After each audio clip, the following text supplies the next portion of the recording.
All right, I show 3 o'clock exactly Central Standard Time. So we're going to go ahead and get started. For those of you who don't know who I am, I'm Dr. Christy Mulkey, and I'm the workshop coordinator for 240 Tutoring. And I am live in our TExES study and test prep group on Facebook. And so if you're not a member of that group, come check us out if you're seeing this on YouTube. If you join us every week, I am here to do videos to help you prepare for your exams. These are recorded and stored right here in our Facebook group. So if you ever want to go back and look at older videos, you just scroll down through the discussion and you will see those older videos. Or you can check us out on YouTube and you can see all the videos there as well. So the last few weeks, we've been looking at the EC through 6 core subjects math exam, and we went through that by competency and all of the released practice questions and worked through those together. Now, late last week, the preparation materials for the Science of Teaching Reading, the 293 exam, came out. And so we decided we wanted to do some live videos for those of you who have questions and are wanting more information as you prepare for this exam. So today we're going to jump right into those released preparation materials, and I'm going to walk you through what you can see there and what that means and how you can use that to prepare for your exam. So let's get started. I'm going to share my screen with you so that it's easy to follow along.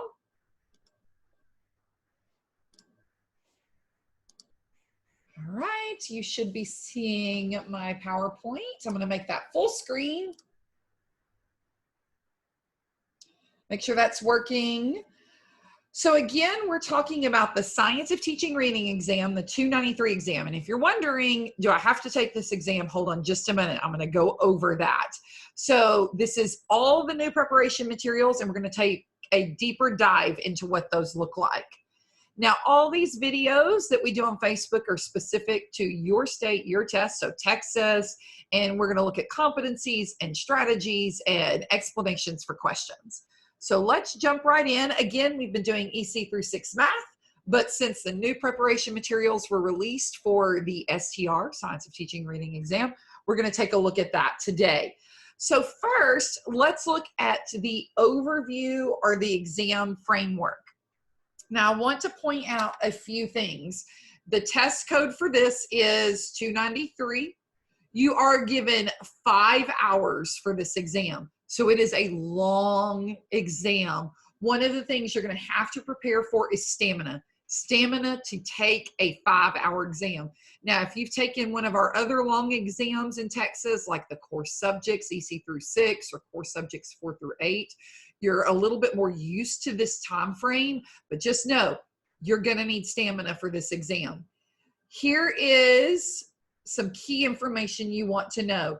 This exam consists of 90 selected response questions, so multiple choice questions where you select a response, and 1 constructed response question, or what we sometimes refer to, and you might hear me say today, the CRQ, the constructed response question. This is a computer administered exam. So if you're not familiar with how that looks, then you can go on the ETS website and see some practice questions in the screen and what it looks like. I want to note a few things down here that they put on this page. Questions on this exam range from pre-kindergarten to grade 6. Grade 6. So this is pre-K through grade 6. You're going to have to be familiar with all those grades. You will get a scale score based on the questions on the exam, and they will pull out the field questions. So just like every other exam in TExES, there may be field questions. So let's get a little bit deeper into this. So 90 selected response, 1 CRQ. Now, some of you are hanging on for this slide right here. Do I have to take this exam? If you want further detail on this, I have a whole separate video on our Facebook group page, our main Facebook page, and our YouTube channel on STR that we released back earlier in the summer. And it will go into depth about who needs to take this, looking at standard certificate versus intern certificate. But of course, if you have any questions about that, you can drop those in the comments and I will try to answer those as we go. But if you are getting certification in any one of these areas, EC pre-K through 3, which is a new certification that comes out starting in January. If you are doing core subjects CC through 6, core subjects 4 through 8, ELAR 4 through 8, or you're doing the ELAR social studies 4 through 8. So any of these certification areas, and your certification will be complete after January 1st, 2021, then yes, you are taking the STR exam. So you can see STR is added in among the subject area test and the professional and pedagogy responsibilities test. So you're asking yourself, am I certified after January 1st, 2021? What that means is you're done. You have completed your program. You have completed your clinical teaching, your intern year, and you have your certification before that date.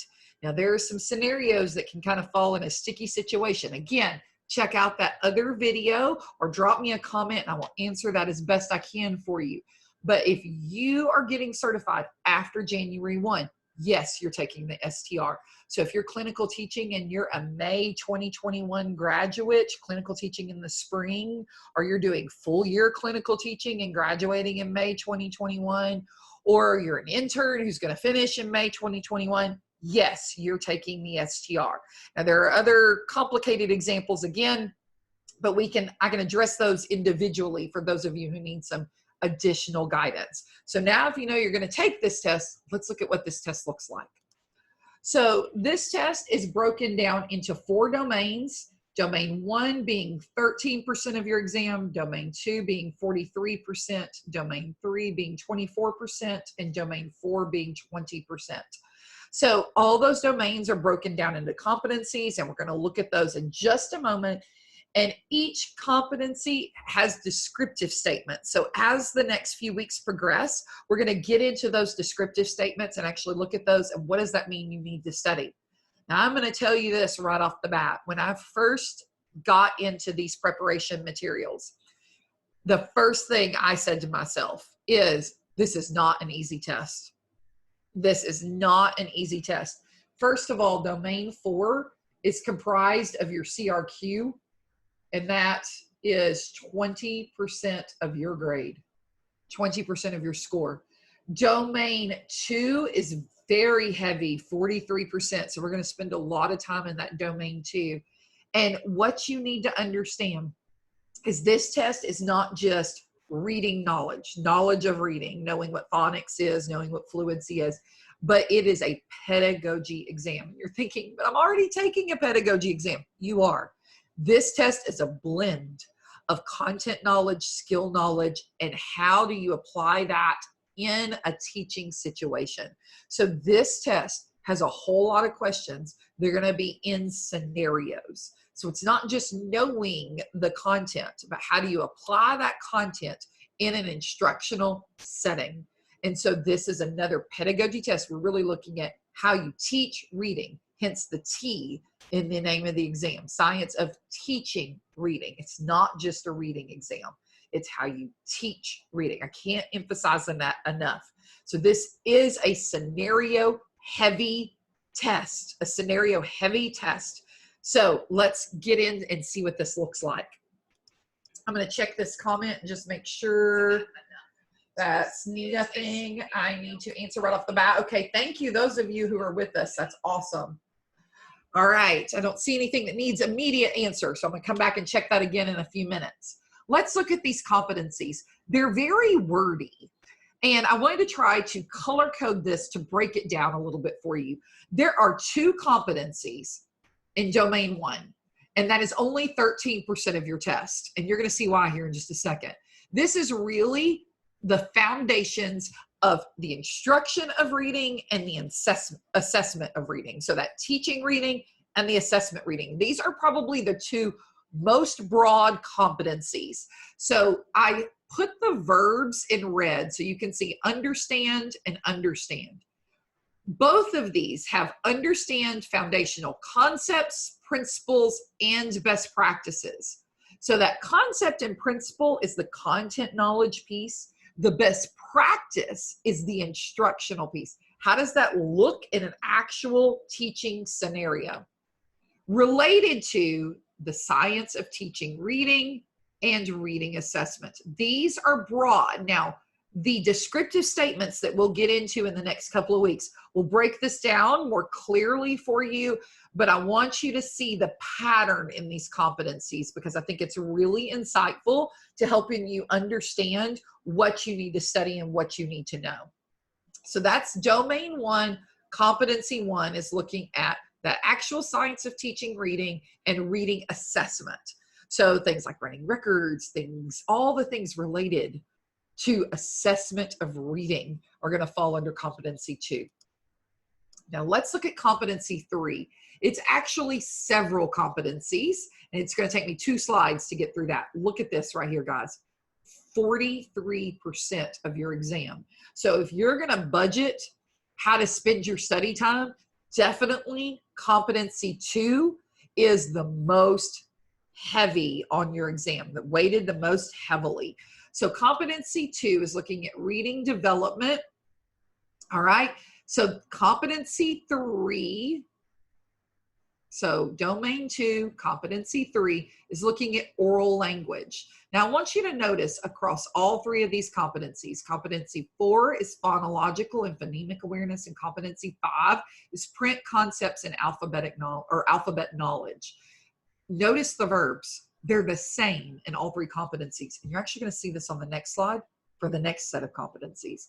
So we've got understand, demonstrate knowledge, understand, demonstrate knowledge, understand, demonstrate knowledge. Then you have the same things in blue. So this should sound familiar. Concepts, principles, and best practices. That was in the first 2. And then down here, so we have to understand that. We have to demonstrate knowledge of developmentally appropriate research and evidence-based assessment and instructional practices. So you've got to know assessment and instruction that is developmentally appropriate and research and evidence-based. So you're going to have to know that knowledge and demonstrate that. That is the same in all of these competencies. The green is where it changes. Okay, so up here, it's all related to oral language, development of oral language, including second language acquisition, and students' development of on-grade level oral language skills. Notice here, the verbiage just changes to phonological and phonemic awareness. So understands concepts, principles, best practices, development of phonological and phonemic awareness, and then you're going to demonstrate knowledge, again, those same things of grade level phonological and phonemic awareness skills. All right. Then we move down here and you see the only thing that changes in 5 is we're looking at print concepts and alphabet knowledge, including understanding of the alphabetic principle. And we'll break that down in the coming weeks. And down here, it repeats itself. It just adds on grade level print concepts and alphabet knowledge, including the alphabetic principle. All right. Now look at this. We're still in domain 2. And we've got competency 6, 7, and 8. They follow the same pattern. So when you're reading these competencies, if you're getting overwhelmed, guys, let me show you.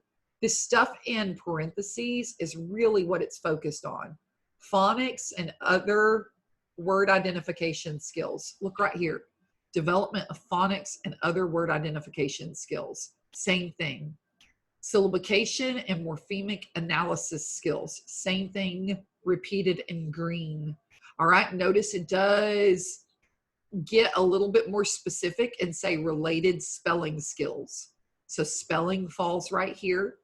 And then down here, you've got reading fluency, and it's repeated right here, that reading fluency. So all these competencies follow the same pattern, same verbs. Okay, and we're just looking at the different aspects. Now in domain 3, we're looking at 24% of your exam. So that domain 2 is the largest at 43%, but domain 3 is at 24%. Here we're looking at vocabulary development, comprehension development, comprehension of literary text, and comprehension of informational text. So here, it's taking it from the most simplistic level and just getting a little more detailed. So we've got vocabulary right here. looking at comprehension. How do we develop comprehension? And then we're going to split comprehension into two categories. We have our literary text or our fictional text, and then we have our informational or nonfiction text. So it's basically the same things, just we're looking at comprehension of two different types of text. All right. Now we're going to move on to domain 4, which is competency 13. Only has one competency. This is 20% of your exam. And this is that often dreaded CRQ, constructed response question. I'm going to go over that with you. Don't panic, okay? But here we're looking at analysis and response.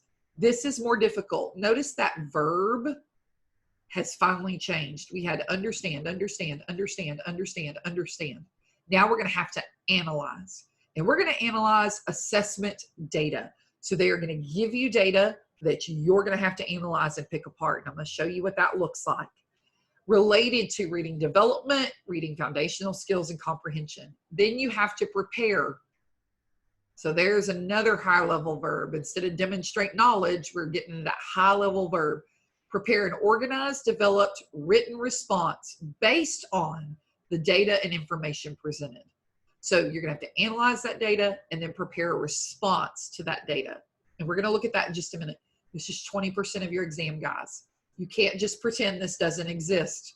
It's not going to go away. And so you're going to have to be prepared to write. You're going to have to be prepared to write.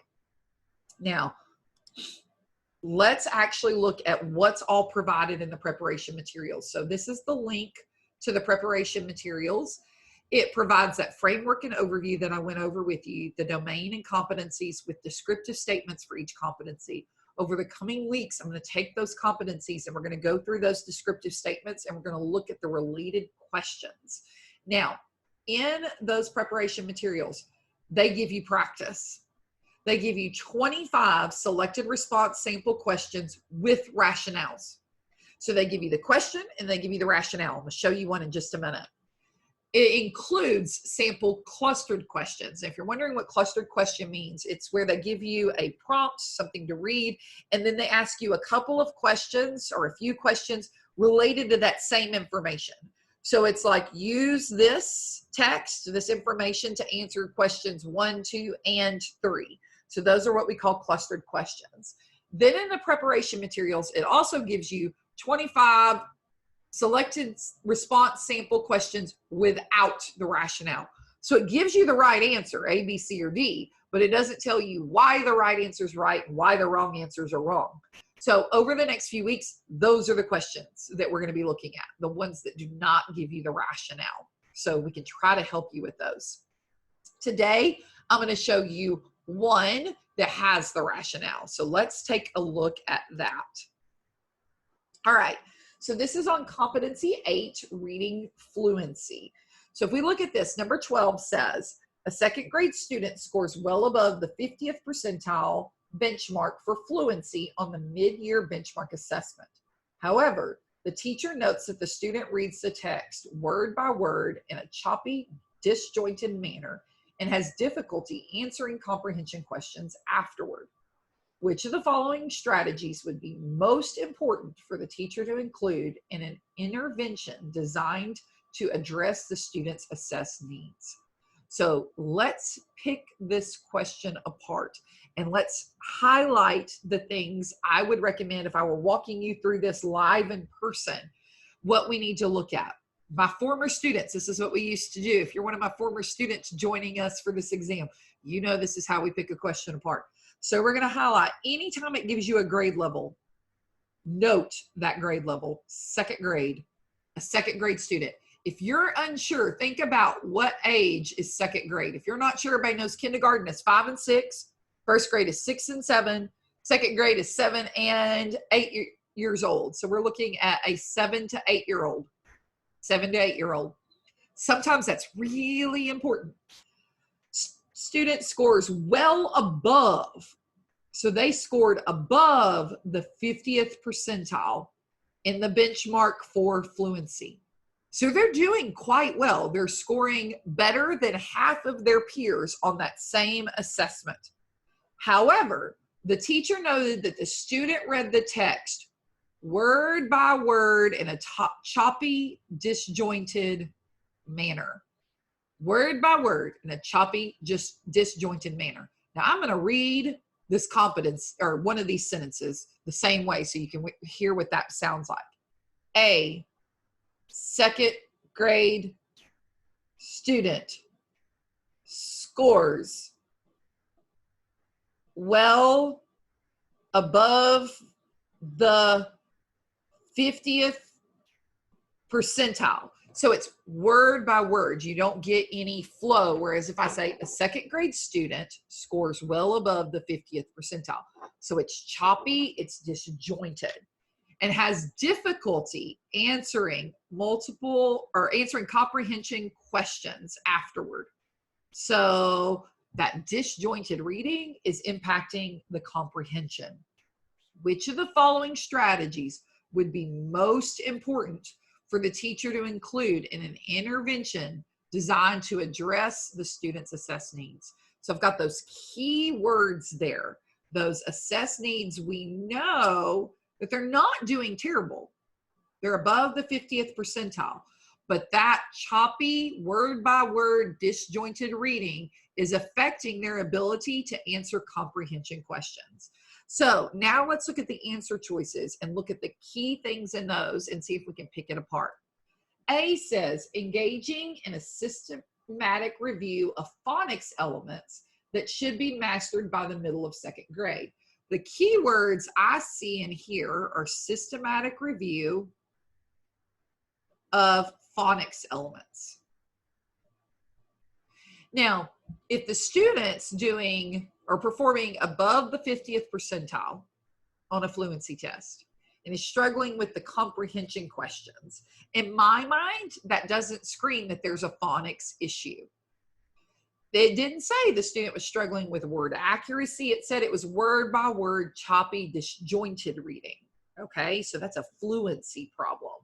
Let's look at B. It says engaging in silent, wide reading of books written at the student's independent reading level. So I see the keywords there is silent, wide reading, and independent reading level. Now, the student's reading choppy, word for word. If they're reading silently, do you think you're going to even notice if that's an issue? So think about that. Answer choice C. Engaging in oral reading, following teacher, let me get this on the bigger screen. Engaging in oral reading, following teacher modeling using texts that are phrase cued to approximate speech. So here we're looking at oral reading, which we know is an issue, with the teacher modeling using texts that are phrase cued. Now, if you're wondering what phrase cued means, they give you a hint here, to approximate speech. So it's basically where we cue them on where the phrases are to help them figure out where to pause, where to put some breaks in their reading, because we don't say 50th percentile. We put those together, 50th percentile. Those words go together. And then answer D, engaging in buddy reading and choral reading with another student who reads at the same level. So I see in there as keywords buddy reading, choral reading, which does mean reading out loud with a group all at once on the same level. Okay. Now, hopefully you're starting to use that and already pick apart what the right answer might be. Let's read the rationale that the state provides in the preparation materials. It says option C is correct because the description of the student's reading suggests difficulty with prosody, one of the key indicators of reading fluency. So when the student read, like I talked about, in that word by word, choppy, disjointed manner, they will likely have difficulty understanding what they read. So it's just like if I read something to you in that same manner, you would have trouble orally even comprehending what I'm trying to say. But when I phrase things together and I pause in the appropriate spots and I have some fluency there, then it's much easier to follow what I'm saying. It says one feature of prosody is reading with proper phrasing to capture the meaning of the text and or the author's intent. To scaffold this, the teacher can draw swoops under phrases. So it would look like this. A swoop under a phrase in a section of text to represent speech-like phrasing. So as the child's doing that oral reading, the teacher can form those little swoops to help them figure out where the phrases occur. The teacher can model how to read the phrase cued text with appropriate intonation, pitch, and expression that conveys the meaning expressed by the words. Okay, because if we can read it with that fluency and that proper intonation, pitch, and expression, phrasing, all of that put together, it's going to help us comprehend what we're reading and thus answer those comprehension questions. Options A and B are incorrect, similar to what I underlined if you go back and look, because these two strategies are designed to promote students' decoding accuracy and automaticity, respectively. So the first one was looking at decoding. Remember, it talked about the phonics elements, all right? And then the automaticity, it talked about, I'm gonna go back and show you answer choice C,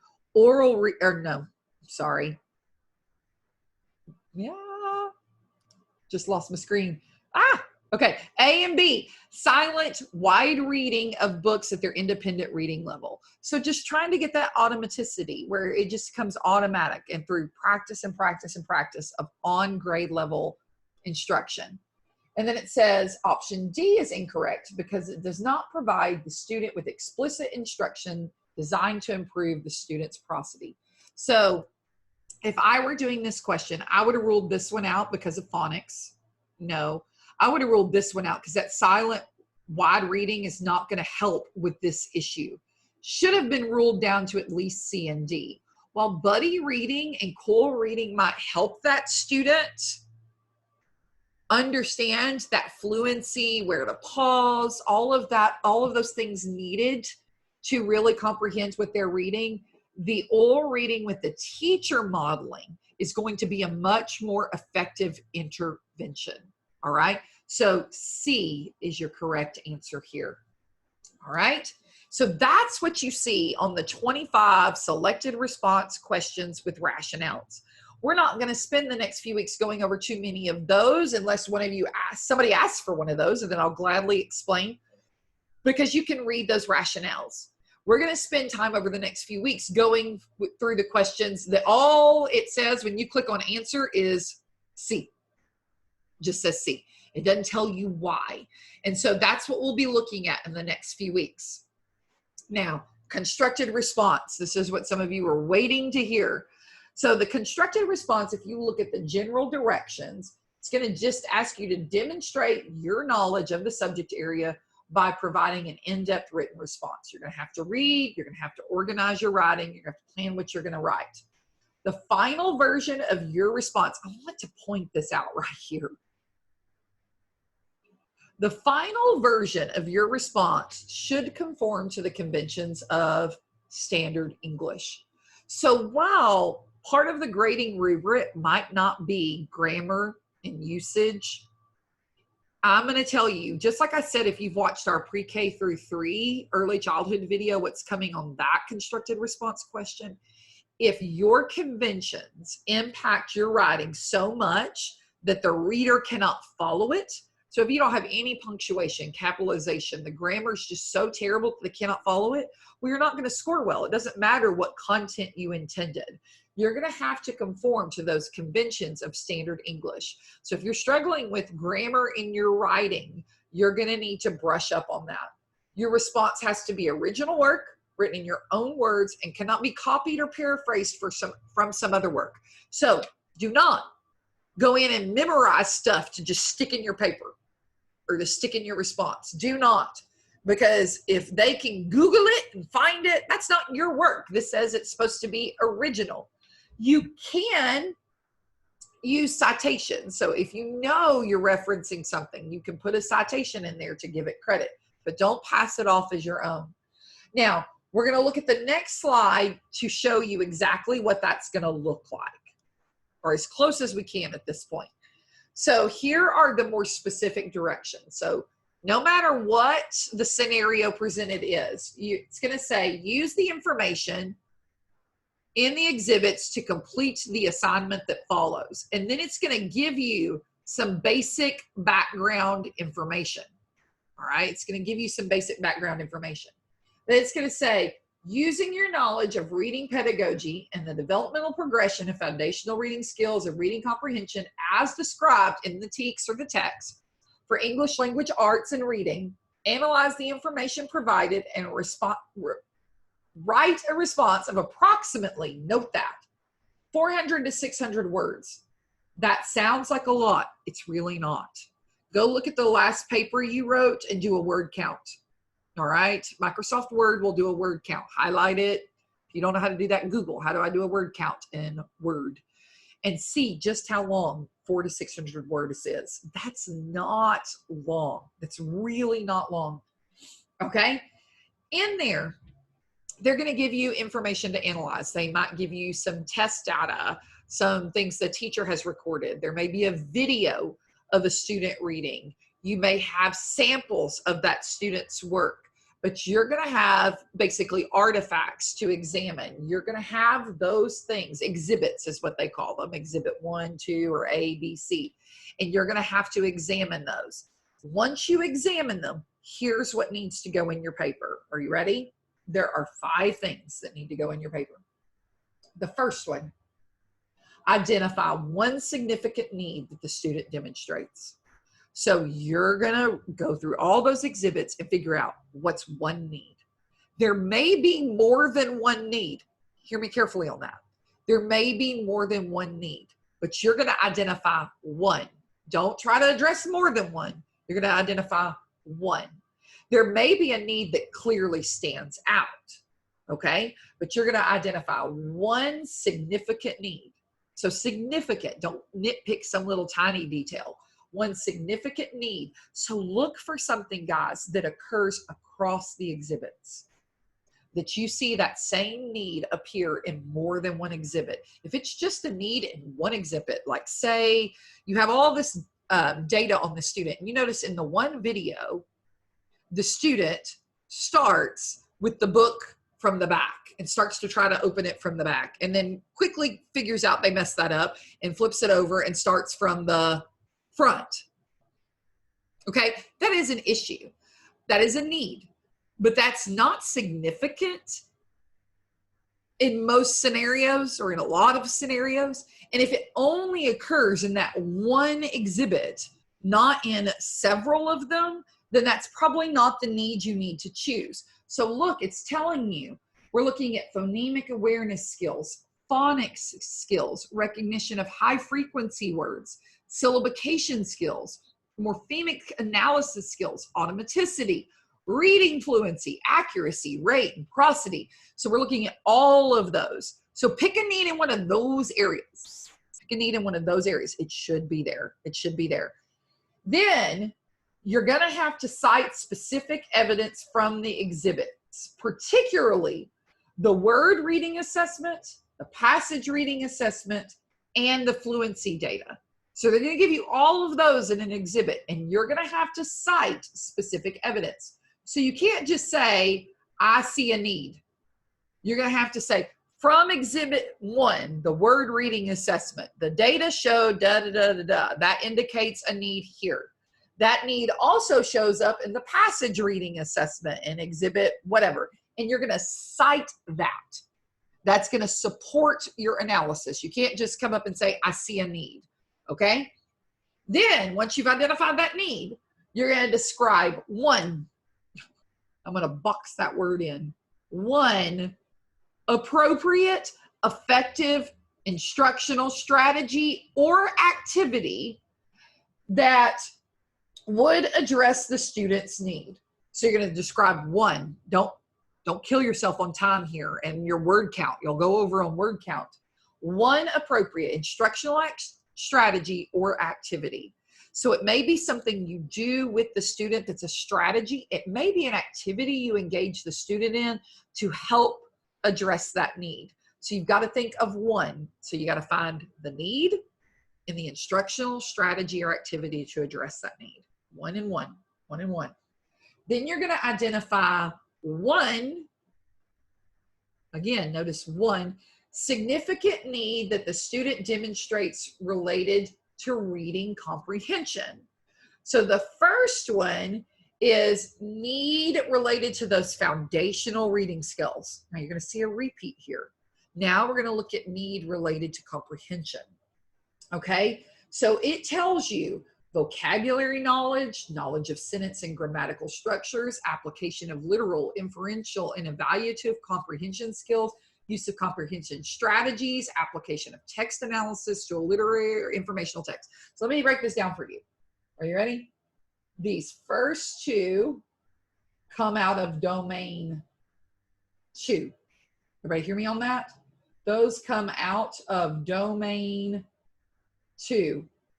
These come out of domain 3. They come out of domain 3. So in this next one, we're looking for one need. So we have a need related to foundational skills and an instructional strategy. And then we have a need related to comprehension and then an instructional strategy. It's the same thing.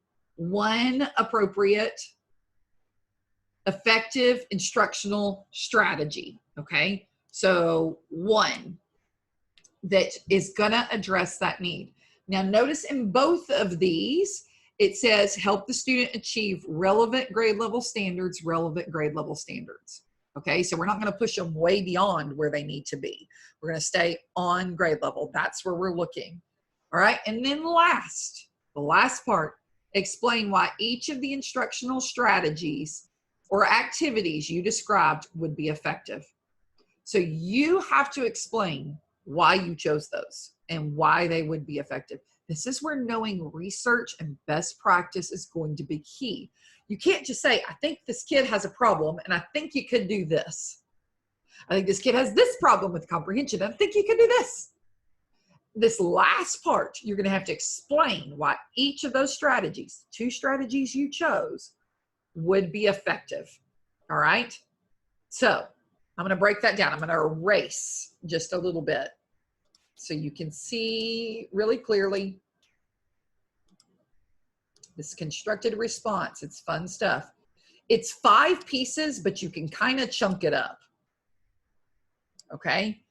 So the first part, you've got to analyze those exhibits. But when you write, the first part of your writing is looking at domain 2, those foundational skills. Identify one need, one strategy.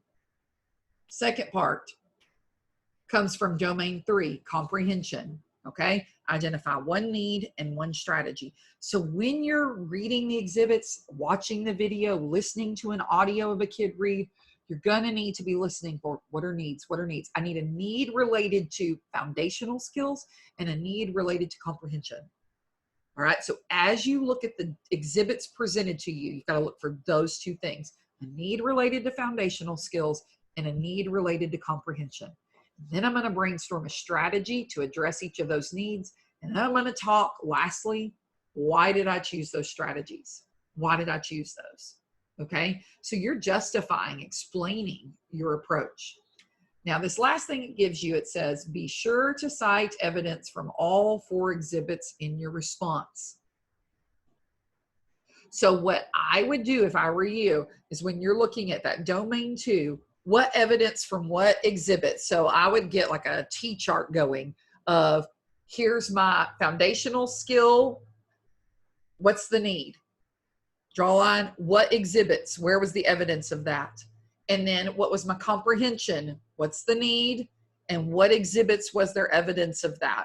And then you can even put another column. What's the strategy to address each of those? So you have to cite evidence from all 4. Here's the kicker. All 4. When you're planning your writing, plan that. So what I was just describing, I'll draw for you really quickly. Okay. So I know I'm going to have those foundational skills I'm looking for, and I know I'm going to have comprehension I'm looking for, okay? And I'm just going to split that up. And I'm going to say, what is the need? What's the instructional strategy? And where is the evidence in the exhibits? And I'm going to do that again for the comprehension. What's the need? What's the instructional strategy? And where is the evidence in the exhibits? So I can make sure I've included evidence from all 4 exhibits, okay? Now we're going to break this down and show you how to plan and organize your essay or your response, but this is just an overview today, just an overview. I'm going to check comments and just see if there's anything in particular I can reply to. Okay, not seeing any direct questions there. So I'm going to go to our last slide here. I'm going to recommend that you know the test format as usual. All right. We at 240 Tutoring are recommending that you spend about an hour on the CRQ, and then you have 4 hours for the selected response questions. You may have to budget that a little bit differently based on your writing skills, okay? So practice writing that CRQ, and then if you know you're a little bit slower, you may have to budget your time a little differently.